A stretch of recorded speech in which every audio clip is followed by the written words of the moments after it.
1958 movie review here. Separate Tables, directed by Del McMahon, and it's ensemble cast.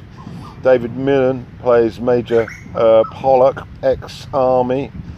He received the Best Actor Oscar for this performance. Burt Lancaster plays John Malcolm. Deborah Kerr received a nomination for Best Actress. She plays Sybil Wrighton Bell. Rita Hayworth plays Anne Shankland. Wendy Hillier is the owner of the hotel, Miss Cooper, Pat Cooper, and she received the Best Actress award at the Oscars. And then we have Gladys Cooper, who plays Sybil's mother, and two minor roles for Rod Taylor as Charles and his girlfriend Jean, played by Audrey Dalton. The setting, it's in the 50s. It's at the Hotel Birengard, which is in Bournemouth, which is on the south coast of England. It's basically about the small talk and activities in this hotel, which attracts elderly people off season who stay for lengthy periods of time. It's a very comfortable residence where the staff get on first name terms with the residents, and we then set the scene in the hotel reception area. In the billiard room there's various small talk. The film actually based on a play by Terence Rattigan.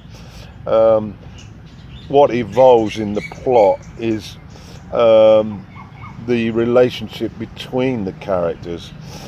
Hayworth is in fact the ex-wife of Lancaster's, and she has appeared at the hotel trying to rekindle their relationship. Malcolm, played by Lancaster, is an alcoholic. He is quite smitten with Hillier, and their relationship has a romantic element. The Major, played by Niven, is basically trying to escape demons from within. He has, unknown at the beginning of the film to the residents, he has, with his rather insecure and lacking in confidence with regard to relating to women, has committed an indecent act in the public domain, and has just received a sort of hand slapping via the magistrate's court for his inappropriate behaviour. He pretends through a series of tales to describe his experiences in the war. Were stationed in North Africa with the desert rats, but it's all a complete fiction. But he does it to try and get a sense of sort of importance in the eyes of the people that he listens to. He's also quite smitten with Sybil, who's equally a very withdrawn, a very unconfident young woman who is trying desperately to throw off the shackles of her mother, who's a very controlling influence. Within the movie there's some standout scenes, particularly between Hayworth and Lancaster, two absolute superb actors who really throw themselves into their character. Niven's performance is less so, although as a sort of helpless sort of male who has got serious psychological problems, he carries this with aplomb. We also see and witness the women in the picture who love gossip, particularly Gladys Cooper, who plays Sybil's mother.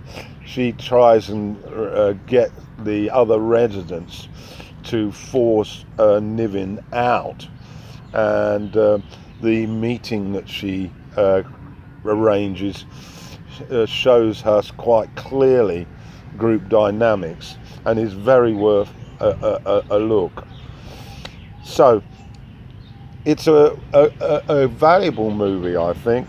It's a good movie, and it's one that I was pleasantly surprised the longer it went on, and it has dramatic moments, and it also touches you emotionally. The closing scenes of the movie are particularly touching. It is a movie that at the end appears to solve all the issues amongst the residents, and it's a very much a happy ever after ending, which is a little corny. But having said that, it obviously touched a nerve with the Academy, and it was also up for screenplay as well. So I'd give it a word: Separate Tables.